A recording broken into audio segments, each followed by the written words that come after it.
अस्सलाम वालेकुम नाज़रीन, मैं हूं असद अली तूर अपने प्रोग्राम असद तूर अनसेंसर्ड के साथ। आज मैं एक वक्फे के बाद अपना वीलॉग शुरू करने जा रहा हूं और इस दौरान बहुत कुछ बदल गया है। मेरी ज़िंदगी में बहुत कुछ आया गुज़र गया। एक गर्द है वो भी उड़ रही है। कुछ चीज़ों पर लोगों के सवालात भी हैं, कुछ पर तहफ़्फ़ुज़ात भी हैं, कुछ पर हमदर्दी भी है लोगों की। मैं चाहता हूँ इस सबको मैं आज एड्रेस करूँ और बताऊँ कि अब 25 मई के बाद का जो असद अली तूर है वो कौन सा असद अली तूर है, वो क्या सोचता है, वो क्या करना चाहता है, और जो थ्योरीज जो सब कुछ मेरे बारे में कहा जा रहा है उन पर भी बात करूँ। जो गद्दारी के इल्ज़ामात लग रहे हैं, जो कह रहे हैं कि असाइलम लेना चाहता हूँ, या क्या मैं इन सब पे बात करना चाहता हूँ, या जो भी मुख्तलिफ लोग इधर उधर से उड़ती उड़ती आ रही हैं कि मेरी तफ्तीश में ये सामने आ रहा है, मैं उन पर भी बात करना चाहता हूँ। ये चोट लगी नहीं लगी, क्या था, हमला हुआ नहीं हुआ, क्या था, इस सब पर बात भी हो जाएगी। लेकिन सबसे पहली बात तो ये कि पुलिस ने बुलवाया था, मैं गया, उनसे भरपूर ताउन करके आया। जो दो टीम्स बनी हुई हैं, लेकिन उसके बाद पुलिस ने मुझसे कोई रब्ता नहीं किया। मैं सुन रहा हूँ सोशल मीडिया पे या शेख रशीद साहब आए दिन बयान दे रहे हैं कि 1-2 दिन में ब्रेक थ्रू हो जाएगा, 1-2 दिन में मुल्ज़मान तक पहुँच जाएंगे। तो पहले तो वो उड़ती रही कि कोई लड़की के भाई हैं वो मार गए और उन्होंने किया। मैं चैलेंज करता हूँ, कोई ले आए लड़की के भाई, कोई ऐसा मामला ले आए मेरा। मैं को अल्लाह का वली नहीं हूँ, मैंने कभी ये दावा नहीं किया अपने बारे में, ना मैं हूँ, ना मुझे अपने बारे में मेरी गलत फहमी है, ना खुशफहमी है। लेकिन मेरे ऐसे मामलात होते नहीं हैं कि मैं इस किस्म के मामलात कर रहा हूँ जहाँ पे कोई लड़कियों के भाइयों को इन्वॉल्व होना पड़ जाए। ठीक, तो मुझे मालूम है ये एक टिपिकल झूठा बयान है जो अहमद नूरानी पर भी लगा इल्ज़ाम है और जो बाद में भी अफसार आलम साहब पर भी लगता रहा। फिर अब मैंने सुना है कि बाद सियासतदानों को ये कहा गया है कि नहीं नहीं वो लड़की के भाई नहीं है, माली लेन देन है असद अली तूर का। तो मैं आपको एक बात बताऊं, मैंने किसी का 1 रुपया भी नहीं देना, किसी का। मैं उधार नहीं लेता, मैंने अपनी फैमिली में कभी उधार नहीं लिया किसी से, फैमिली से बाहर तो बहुत दूर की बात है। जो मेरे पास होता है अपना ही होता है। मैं बेरोजगार भी हूं तो उधार नहीं मांगता। इवन कि कभी किसी को उधार दिया हो तो उससे वापस मांगते हुए शर्मा रहा होता हूँ कि यार वो कहेगा कि पैसे वापस मांग रहे हैं। वो मुझसे मुश्किल हो जाता है किसी से उधार वापस मांगना, मैं नहीं मांग पाता।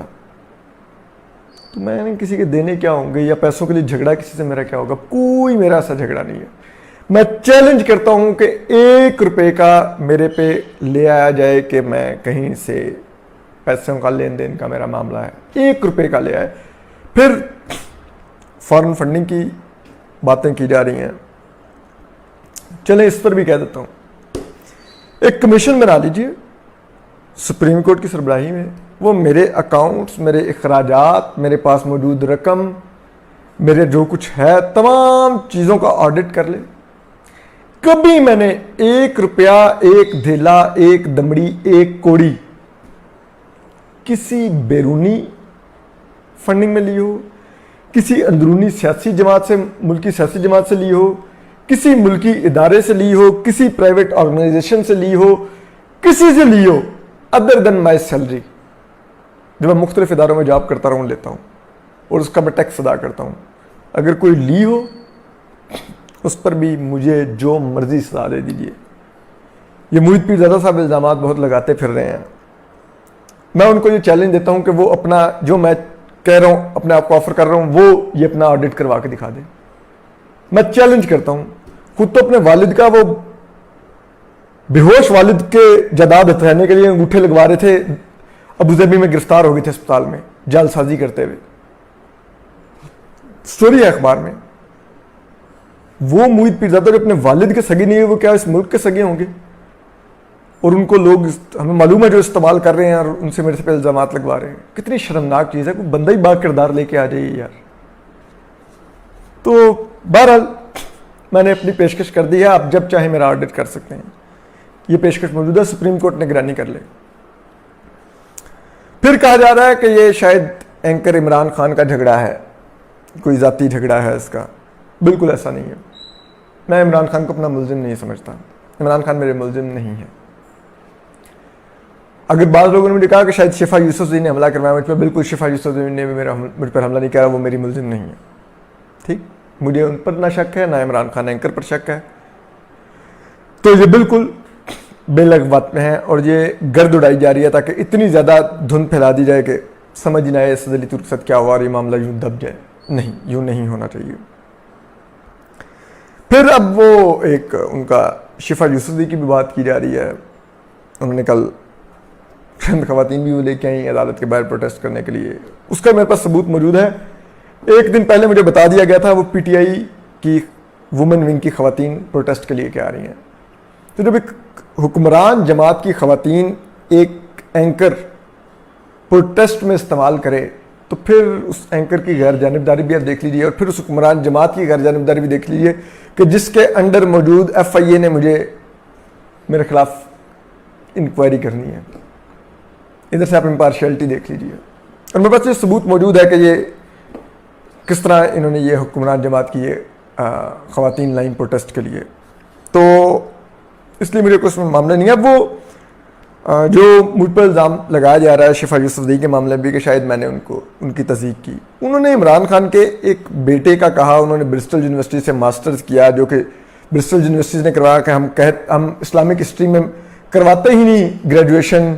और फिर जो उन्होंने इमरान खान के जिस बेटे को कहा कि ये बड़ा बेटा है, इसने किया है, वो बड़ा बेटा भी नहीं था, वो छोटा बेटा था, जिनकी इतनी गलत खबर थी। मैंने उस खबर को तनकीद का निशाना बनाया, वो उल्टा उसको हरासमेंट लेके चली गई हैं। फिर वो कह रही हैं कि मैंने उनको जेंडर की बुनियाद पर निशाना बनाया। उस पूरे वीला को बराए मेहरबानी देखिए, मैंने अगर कहीं पे भी उनके लिए खातून का लफ्ज इस्तेमाल किया हो तो फिर कहिए कि मैंने उनकी जेंडर को निशाना बनाया। मैंने उनको एंकर कह के मुखातिब किया, मैंने उनके प्रोफेशनल कंडक्ट और क्रेडेंशियल्स को डिस्कस किया अपने वीलॉग में। लोग कहते हैं कि कहा कि वजीरों के साथ गाड़ी में फिरती हैं या ISPR के हेलीकॉप्टरों में, तो हम ये क्या अपने दीगर एंकर्स और सहाफ़ी साथियों के बारे में नहीं कहते? अब हम चलता नहीं कि वज़ीर आज़म का एक हेलीकॉप्टर ग्रुप है जी, उसके साथ घूमता रहता है, फलां वजीर का जी एक ग्रुप है वो उसके साथ घूमता रहता है। हम ये कहते हैं ना, यही बात थी कि बराए मेहरबानी में ये कहना चाहता था कि आप अपने, अगर आपको स्क्रीन मिल गई है उसको PR के लिए मत इस्तेमाल कीजिए, उस पर कुछ अच्छा करके दिखाइए, लोगों को खबर दीजिए, लोगों की मालूमात में इजाफा कीजिए, लोगों के इल्म में इजाफा कीजिए, लोगों की सोच में बेहतरी लाइए। आप वहां पे बैठ के डिसइंफॉर्मेशन फैलाती हैं स्क्रीन के ऊपर, तो फिर ज़ाहिर बात उस पर तनकीद ही करूंगा। मैं इससे पहले कमरान खान एंकर हैं, उनके ऊपर तनकीद कर चुका हूँ, इमरान खान पर मुतादिद बार तनकीद कर चुका हूँ, आफ्ताब इकबाल पर तनकीद कर चुका हूँ, हसन निसार पर तनकीद कर चुका हूँ, उवैस मंगलवाला पर तनकीद कर चुका हूँ। जब इतने एंकर्स पर तनकीद कर चुका हूँ तो एक शिफा यूसुफजई पे तनकीद कर ली, तो फिर कैसे ये जेंडर का मामला आ गया? और फिर दूसरी बात, आप ये जिनके मैंने नाम लिया, जिन पर तनकीद किया, आप इनके ऊपर की हुई तनकीद वाले वीलॉग्स देख लीजिए। अगर इन पर तनकीद करते हुए मैंने बहुत ही नरम लहजा इस्तेमाल किया और शिफा यूसुफजई की दफा सख्त लहजा इस्तेमाल कर लिया, तो तब भी आप कहिए कि नहीं, मर्दों की दफा तुम धीमे थे, एक खातून एंकर आई तो तुमने, क्योंकि वो जेंडर तुम्हारा टारगेट थे, तो तुमने फट पड़े और तुमने उड़ा के रख दिया। ठीक, फिर अब आ रही है वो कहा जाता है कि मैंने उनको बंदर कहा। बिल्कुल मैंने उनको बंदर नहीं कहा। मैंने ये कहा कि जिस तरह स्क्रीन के ऊपर अगर हम बंदर नहीं बिठा सकते, लेकिन बंदर बिठाएंगे तो उसका अच्छा मेदारी बिठाएंगे, जो उस बंदर को कंट्रोल करे, वो स्क्रीन के ऊपर कोई बदतमीजी ना करे, कोई चीज तोड़ ना दे। इसी तरह अगर एक अनट्रेंड एंकर होगा, जिसका कोई इतना एक्सपीरियंस पास्ट का एंकरिंग का नहीं होगा, उसको अगर हम स्क्रीन देंगे तो चैनल मालकान को चाहिए कि उसको एक अच्छा प्रोड्यूसर दें जो उस पर चेक रखे, उससे अच्छा प्रोग्राम कंडक्ट करवाए, ताकि इस तरह के झोल ना आए जिस तरह के वज़ीर आज़म के बेटे को जी ब्रिस्टल यूनिवर्सिटी ने इस्लामिक हिस्ट्री में मास्टर्स करवा दिया। इस तरह के झोल मत आए, ये मेरी मुराद थी। कहीं पर भी मैंने उनको बंदर नहीं कहा। थोड़ा समझिए, अपनी बायस से बाहर निकल के इसको देखिए। फिर अब बात आ रही है कि जी मैंने ISI पर इल्ज़ाम लगा दिया और मैं शायद फौज के खिलाफ हूँ, मैं ISI के खिलाफ हूँ, मैं गद्दार हूँ, मैं मुल्की इदारों पे इस किस्म की बात करता हूँ और मैं चाहता हूँ मुल्की इदारे आलमी सतह पर बदनाम हों। बात सुनिए, जो मेरी तरफ हमला करने आए उन्होंने अपना तारुफ करवाया कि वो ISI के लोग हैं। मैंने एज इट इज वो FIR में लिखवा दिया कि उन्होंने ये अपना तारुफ करवाया था, क्योंकि मैं तो जानता नहीं था, ना मेरी कोई जाती दुश्मनी है, ना मेरा कोई लेन देन का झगड़ा है, ना मेरा कोई लड़की का झगड़ा है, ना कुछ है। तो अब आप तहकीकात कर लीजिए। धमकियां मुझे पहले आ चुकी थी, धमकियां बहुत क्लियर थी और उनके पास भी सबूत मेरे पास मौजूद है। तो अगर कोई ऐसा आपको तासुर जा रहा है कि मैं शायद मुल्की इदारों को बदनाम करवाना चाहता हूं, बदनाम वो हमलावर करना चाहते थे जिन्होंने नाम लिया आईएसआई का। आप उनको ढूंढिए, उनको पकड़िए। वो आईएसआई का ना निकले, मुझे खुशी होगी, मेरा ही इदारा है आईएसआई, क्या है, ना निकले आईएसआई के, कोई और निकल आए कि किसी और ने हमला किया था लेकिन आईएसआई को बदनाम करने के लिए उसने आईएसआई का नाम ले दिया, करें उनको प्रोसिक्यूट कि उन्होंने क्यों आईएसआई का नाम लिया था। लेकिन ये मत कहिए कि ये मेरा जाती झगड़ा है और मैंने उस जाती झगड़े को झूठा नाम ले लिया आईएसआई का। बिल्कुल ऐसा नहीं है।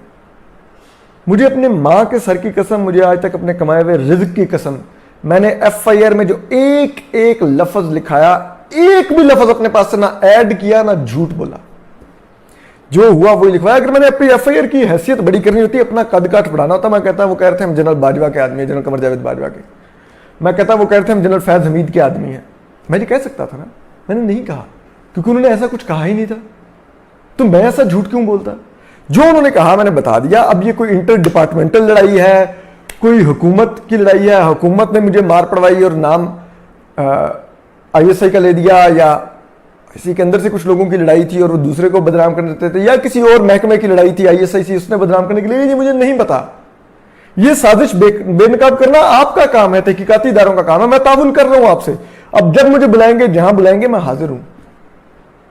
मैं जरूर तनकीद करता हूं कुछ लोगों पर, लेकिन मैं सिर्फ इस चीज पर तनकीद करता हूं कि फौज को अपने हल्फ का पास रखना चाहिए और आइन की में जो उनका किरदार डिफाइंड है उसमें, उस डोमेन में रहते हुए काम करना चाहिए और अपने हल्फ की पासदारी करनी चाहिए। और मुल्क में आइन और कानून की हुक्मरानी होनी चाहिए। क्या कोई गद्दार ये मुतालबा कर सकता है कि इस मुल्क में जो इस मुल्क से वफादार होगा वो इसके आइन से वफादार होगा? याद रखिए, तो जो आइन का वफादार है, जो आइन की हुक्मरानी मान रहा है, कानून की हुक्मरानी मांग रहा है, वो कैसे गद्दार हो सकता है? क्यों मैं गद्दारी करूंगा इस मुल्क से? मैं तो गैर आइनी किरदार का सियासत में हिस्सा लेने का नाकिद हूं।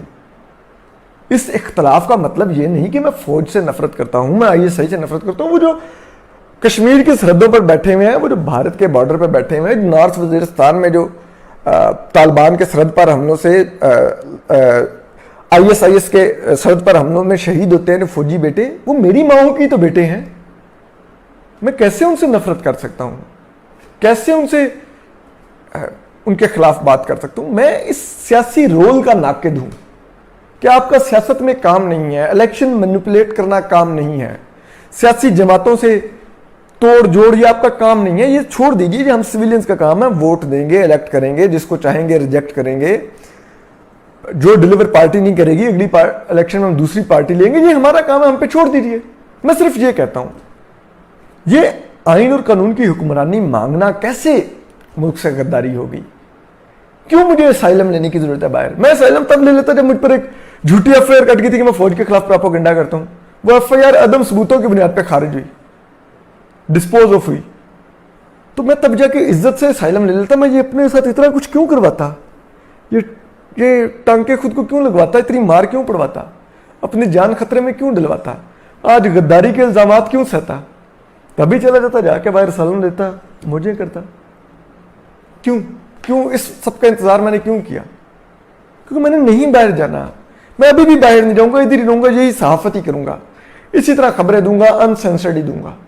कोई किसी से मेरा जाती झगड़ा नहीं, किसी इदारे से भी जाती झगड़ा नहीं। मेरी ही फौज है, मेरी ही आईएसआई है, मेरी एमआई है, मेरी आईबी है, मेरी ही तमाम ये सियासी जमातें हैं, मेरे मुल्क के शहरी हैं। आप भी इस मुल्क के शहरी हैं, इन इदारों में काम करते लोग भी इस मुल्क के शहरी हैं, डिपार्टमेंट्स में काम करते लोग भी इस मुल्क के शहरी हैं। मैं क्यों किसी के बारे में नफरत रखूंगा? किसी से जाती, मेरा कोई जायदाद का झगड़ा थोड़ी है किसी इदारे से। मेरी तो किसी ज़मीन के ऊपर फौज ने कब्जा नहीं किया हुआ, मेरी ख़ानदानी ज़मीन के ऊपर किसी के ऊपर कोई कब्जा नहीं है। ऐसा कोई झगड़ा नहीं है कि कोई मेरी जाती नफरत हो, बिल्कुल नहीं है। सब मेरे भाई बेटे बहनें हैं, भाई हैं।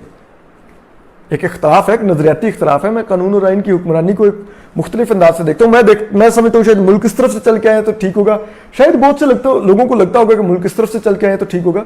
इसका यह मतलब तो नहीं कि हम में से कोई भी मुल्क की बुराई चाह रहा है या हम एक दूसरे से नफरत करते हैं और इस मुल्क की खराबी चाहते हैं और इस मुल्क से गद्दारी कर रहे हैं। नजरियाती इख्तलाफ ये माशरों में एग्जिस्ट करते हैं।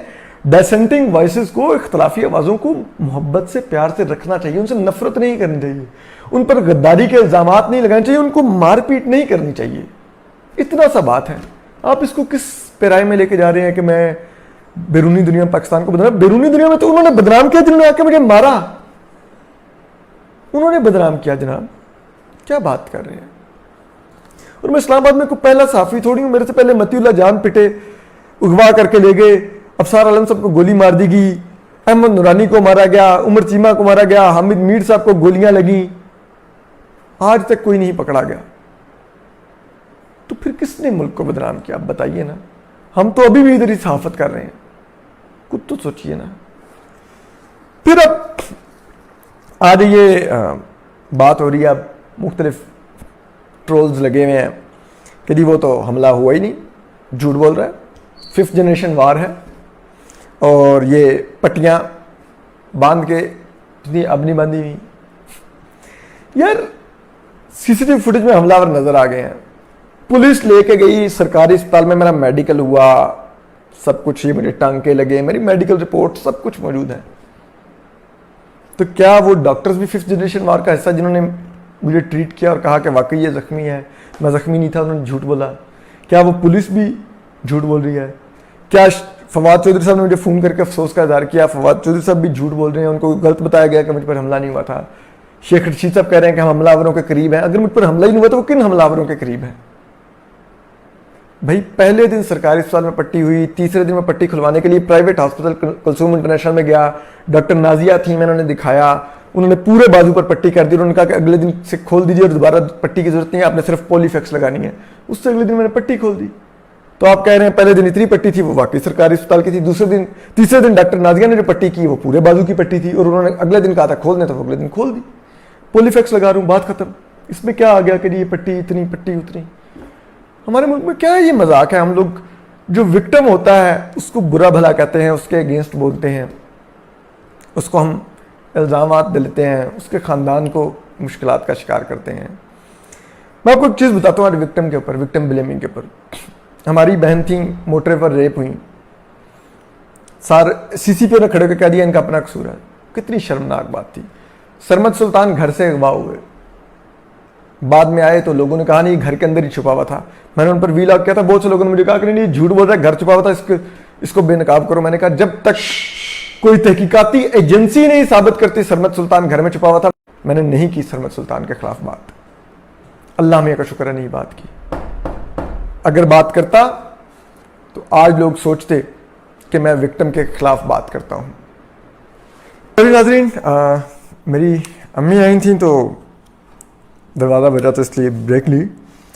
तो मैं आपको बता रहा था कि सरमद सुल्तान एक सोशल मीडिया एक्टिविस्ट थे, अगवा हुए, मैंने उन पर वीलॉग किया, सपोर्ट किया उनको, बाद में वो घर भी आ गए और इसी तरह उनको लापता किया गया। और तो बाद में लोगों ने सोशल मीडिया पे एक मुहिम चल गई कि नहीं वो घर में छुपा हुआ था, फलान था, ये था, वो था। मुझे बहुत से लोगों ने कहा आप उनके खिलाफ बात करें, ये चीटर था, इसने झूठ बोला है। मैंने उनके खिलाफ एक वीलॉग नहीं किया। मैंने कहा जब तक कोई तहकीकाती एजेंसी ये साबित नहीं करती कि सरमद सुल्तान अगवा नहीं हुआ था, घर छुपा हुआ था, ड्रामा किया था, मैं उसके खिलाफ वीलॉग नहीं करूंगा। मैं विक्टिम के साथ खड़ा हूंगा, क्योंकि इस मुल्क में विक्टिम के खिलाफ खड़ा होना सबसे आसान काम है। मैं खड़ा हो सकता था सरमद सुल्तान के खिलाफ, मैं नहीं खड़ा हुआ। मेरा ज़मीर नहीं माना, मेरा दिल नहीं माना, और अल्लाह मियां का शुक्र है मैं आज तक किसी विक्टिम के खिलाफ नहीं खड़ा हुआ।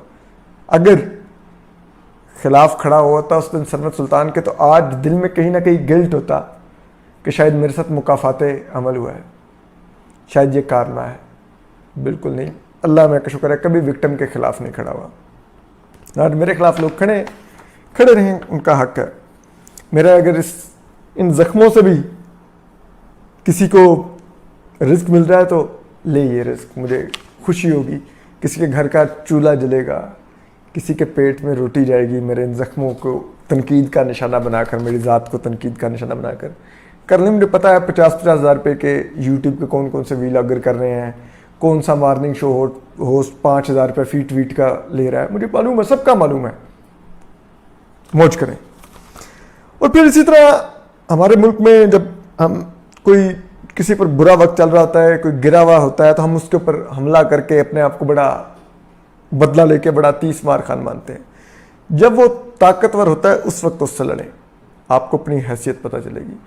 ये जख्मी हालत में पड़े हुए किसी शख्स पे, किसी पर बुरा वक्त चल रहा है, उस पर उस वक्त ये इंतजार करना कि जब इसका बुरा वक्त आएगा तो मैं इससे बदला लूंगा ये कैसी सोच है, कितनी बुज़दिलाना सोच है। मैं आपको एक मिसाल देता हूं। साबिक चीफ जस्टिस साकिब निसार जिस शाम रिटायर हुए, मैंने उनके ऊपर एक पूरा लिखा आर्टिकल उनके टेन्योर के ऊपर कि उन्होंने क्या क्या क्या गलत किया, कितना बुरा किया। लेकिन जब 90% मैंने वो आर्टिकल लिख लिया तो मेरे जहन में आया कि ये तो आज पावरलेस हो चुके हैं। मैं एक पावरलेस चीफ जस्टिस के ऊपर तनकीदी आर्टिकल लिख रहा हूं, नहीं लिखूंगा। मैंने वो आर्टिकल नहीं छापा। चीफ जस्टिस आसिफ सईद खोसा पर उनकी रिटायरमेंट से 3 माह कबल एक पूरा आर्टिकल लिखा उनके टेन्योर पे। अभी चीफ जस्टिस गुलजार अहमद सर्व कर रहे हैं, इन पर भी इंशाल्लाह इनकी रिटायरमेंट से 1-2 माह पहले ही आर्टिकल लिखूंगा। और मैंने चीफ जस्टिस साकिब निसार के ऊपर आर्टिकल छोड़ दिया। जब चीफ जस्टिस आसिफ सईद खोसा के ऊपर आर्टिकल लिखा तो उसमें लिखा कि मैंने आपके ऊपर आसिफ सईद खोसा साहब तब आर्टिकल लिख रहा हूं जब आप सर्विंग चीफ जस्टिस है, और इसलिए लिख रहा हूं कि कोई ये ना कहे कि रिटायर्ड चीफ जस्टिस पे इसने लिखा है। मैंने ये सोचकर साकिब निसार पर आर्टिकल छोड़ दिया था। तो मुझे खालिद अजीम साहब समा टीवी के ब्यूरो चीफ है, बहुत ही जबरदस्त उनकी हिस्ट्री के ऊपर ग्रिप है, कोर्ट की वो रिपोर्टिंग भी करते रहे, तो कोर्ट की उनको बहुत जबरदस्त अंडरस्टैंडिंग है। तो उन्होंने मुझे कॉल किया मेरा आर्टिकल पढ़ के आसिफ खोसा वाला। उन्होंने कहा सर साकिब निसार वाला लिखा हुआ जो आर्टिकल है पढ़ा हो तुम्हारे पास?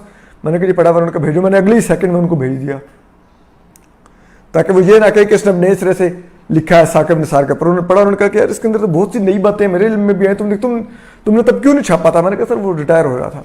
अब मैं साकिब निसार पर तनकीद करता हूं क्योंकि उसका एक हिस्ट्री में एक किरदार है, उसका एक बदबूदार किरदार। लेकिन ओवरऑल मैंने जिस शाम वो रिटायर हो रहा था, जब वो कमजोर हो रहा था, उस दिन नहीं लिखा। अब जो उसका हिस्ट्री के अंदर किरदार है वो मैं हाईलाइट करता रहता हूं। अजमत सईद शेख है, जस्टिस रिटायर हुए हुए, बड़ी सख्त तनकीद करता हूं उनके ऊपर। बाज़ लोगों को लगता है कि इनके ऊपर इतनी सख्त तनकीद क्यों करता हूं। हिस्ट्री में तो जो उनका एक किरदार एक है ही है, एक जिसे कहते हैं एक बदनाम किरदार है। लेकिन आज मैं आपको बताता हूं कि उनके ऊपर इतनी सख्त तनकीद क्यों करता हूं। उन्होंने भी सर्विंग सुप्रीम कोर्ट के एक जज की बेटी के बारे में हम सहाफियों को लेकर इंतहाई घटिया और लग गुफ्तगू की। मेरे दिल में जब बात आई तो मुझे इतना दुख हुआ और इतना गुस्सा आया कि आप कितने छोटे इंसान हैं। जिन जजेस के साथ आप सर्व करके गए हैं, ब्रदर जजेस आप कहते थे उनको, उन ब्रदर जजेस की बेटियों के बारे में आपकी ये जहनियत है, ये नीच जहनियत इतनी, और इसके भी सबूत और गवाह मौजूद हैं। कोई कहेगा तो साबित कर दूंगा। मैंने आज तक सबूत के बगैर इल्ज़ाम नहीं लगाया, खबर नहीं दी, हमेशा ऑथेंटिक दिया। हाँ, कभी अगर किसी ने मेरी खबर को कॉन्ट्रडिक्ट किया, चाहे वो अस्करी हुकाम हो, चाहे वो कोई सियासी जमात हो, मैंने अगले ही दिन वीलॉग में मेंशन किया कि उन्होंने तरदीद कर दिया, ये उनका मौकफ है। ये नहीं किया कि अपनी अना पे उस खबर को दबा गया या चुप करके वो वीलॉग डिलीट कर दिया हो, नहीं, इधर ही बैठ के तरदीद दी। अब आ जाते हैं मुस्तकबिल का असद अली तूर क्या होगा। तो बात बड़ी सादा सी है। अब मेरे वीलॉग्स को एक मजीद दुनिया देखेगी, एक लोगों की मुझ पर ज़्यादा एक्सपेक्टेशन होंगी। मेरी अब कोशिश होगी कि मैं, क्योंकि वीलॉग्स करते हुए कुछ मुझे लगता था कि मेरे मुल्क के साथ कुछ बुरा हो रहा है, कोई धोखा दे रहा है, कोई चोरी कर रहा है, कोई गलत बयानी कर रहा था, मैं उसके बारे में बहुत तल्ख हो जाता था। अब मेरी ख्वाहिश होगी कि मैं उसके बारे में तल्ख मत हूँ, खबर तक रहूँ, जज्बाती मत हूँ। इस हद तक मेरा सॉफ्टवेयर अपडेट हो गया है। ठीक, खुश, यही आप कहेंगे ना, सॉफ्टवेयर अपडेट हो गया असद अली तूर का। नहीं, खबर अब भी अनसेंसर्ड दूंगा। उन्हीं हुकाम, उन्हीं रियासती ओहदेदारों, उन्हीं इदारों, उन्हीं हुकूमतों, उन्हीं सियासी जमातों के बारे में वैसे ही खबर दूंगा जैसे पहले देता था। अनसेंसर्ड खबर ही अब भी दूंगा। मेरा अपने व्यूअर से वादा है कि वो मुझे इसीलिए देखते थे ना कि मैं उनको अनसेंसर्ड मालूमात देता था, तो अब भी अनसेंसर्ड मालूमात ही अब तक लेके आऊंगा। कोई कहीं पर मालूमात नहीं छुपाऊंगा। ये आपका हक है, ये हमें सहाफ़ी पर आपका कर्ज होता है कि हम वो आपको खबर दें। हमारे शोबे का ये तकाजा है, तो मैं वो खबर अब भी आपको दूंगा। फिर अब मैं आखिर में शुक्रिया अदा करना चाहूँगा जो मेरे साथ लोग खड़े हुए। मुझे उम्मीद नहीं थी कि इतना लोग मुझे प्यार देंगे, इतना मेरे साथ खड़े होंगे, इतना मेरे लिए लड़ेंगे, इतना मेरे लिए बोलेंगे। मैंने कभी नहीं सोचा था। मैं उन सब लोगों का, इस हमले का ये हुआ है कि मेरे पर अब ऐसा एक एहसान है मेरे पर उन सब लोगों का, ऐसा उनके मकरूज़ हूँ मैं कि मुझे मालूम नहीं मैं ये कर्ज तो कभी नहीं उतार सकूँगा। मेरे साथ इस बुरे वक्त में जब जिन लोगों ने इतनी अच्छाई कर दी, उनका कैसे कर्ज उतारूंगा। अस्पताल में एक ढेर लग गया मेरे दोस्तों का, सहाफ़ियों का। जिस रात अल्लाह 150-200 बंदा हॉस्पिटल में जमा हो गया, जो कि सुबह 4 बजे तक मेरे डिस्चार्ज होने तक अस्पताल में रहा। मैं उनको कैसे कर्ज उतारूं। कौन कौन नहीं आया हॉस्पिटल, मेरे पे नाम अब मिक्स करता जा रहा हूँ। मशकूर अली, मंसूर अली खान, अदील सरफराज, कामिल, कौन कौन किस किस का नाम लूँ। नासिर मुझे इधर से लेके गया, जिशान, हैदर, अमाद, मतलब कौन कौन नहीं था। काशिफ अब्बासी भाई आ गए, मेहर भाभी के साथ आए, आदिल शाहजेब, सिराज मायदा, कौन था जो उस हॉस्पिटल में नहीं आ रहा था। एक रश था। अभी मैं हो सकता है कोई नाम भूल रहा हूँ, शाकिर अब्बासी, मतलब एक मैं किस किस का नाम लूँ, मुझे तो हुज़ैफा, किस किस का नाम लूँ, इतनी दुनिया थी वहाँ पर। हैदर इम्तियाज़ आ गए पाकिस्तान बार कौंसिल की तरफ से, एक रश। उन्होंने मेरी दरख्वास्त भी सारी लिखी। किस किस का कर्ज उतारूँ। मुझे घर पूछने पीडीएम की सारी क़यादत आई। हम शहबाज शरीफ साहब आए, मरीम नवाज साहिबा आई, मौलाना फजल रहमान आए, ex prime minister Shahid Khaqan Abbasi आए, महमूद अटकज़ई साहब आए, मरीम औरंगज़ेब साहब आई, सानिया आशिक आई, ज़िशान मलिक आए। मतलब पता नहीं मैं किस किस का नाम मिस भी कर दूंगा, इतने नाम। उन्होंने मुझे बड़ा प्यार से पूछा। मरीम नवाज साहिबा ने मेरे ज़ख्म देखे, परेशान हुई। बिलावल भुट्टो साहब आए, बड़े प्यार से मिले, आधा पौना घंटा गुजारा उन्होंने मेरे साथ में। मेरे वकला से समझा कि मैं क्या क्या कर सकता हूँ असद अली तूर के लिए, आप बताइए, मैं वो करता हूँ। बैठते सार मेरे से बर्फ़ी और बेला का हाल पूछा कि बख्तावर बीबी और आसिफा बीबी पूछ रही थी कि बर्फ़ी आपके पेरेंट्स कैसे हैं, बर्फ़ी और बेला। मैंने उनको बताया, फिर मिले भी जाके बर्फ़ी और बेला से। इतने प्यार से अपनाइयत से उन्होंने इतना वक्त गुजारा। उनके साथ रज़ा रब्बानी साहब आए, फ़रतुल्लाह बाबर साहब आए, फैसल करीम कुंडी साहब आए, मुर्तज़ा वहाब साहब आए, नासिर शाह साहब आए, उस्मान गाजी आए। सब किस किस का कर्ज अदा करूँ। इतने लोग, वो इतना उन्होंने वक्त गुजारा, इतना प्यार दिया। पीटीएम से मोहसिन दावर साहब आए, लाहौर से मार अली जान साहब आए, उनकी सताइमा खोसा थी, जैगम अब्बास थे। सहाफ़ियों में इतने बड़े बड़े नाम, सारे प्यार करने वाले आए। राना जवाद साहब आए, हामिद मीर साहब आए, आसिफ फारूकी, ज़िशान हैदर, सना गुलजार मेरी दोस्त भी है। फिर इसी तरह वो मुजीबुररहमान शामी साहब आए, हबीब अकरम साहब आए, उस्मान शामी साहब आए। मैं किस किस का कर्ज अदा करूँ, किस किस का एहसान उतारूँ। इतना प्यार दिया लोगों ने मुझे, मैं किस किस का कर्ज उतारूँ।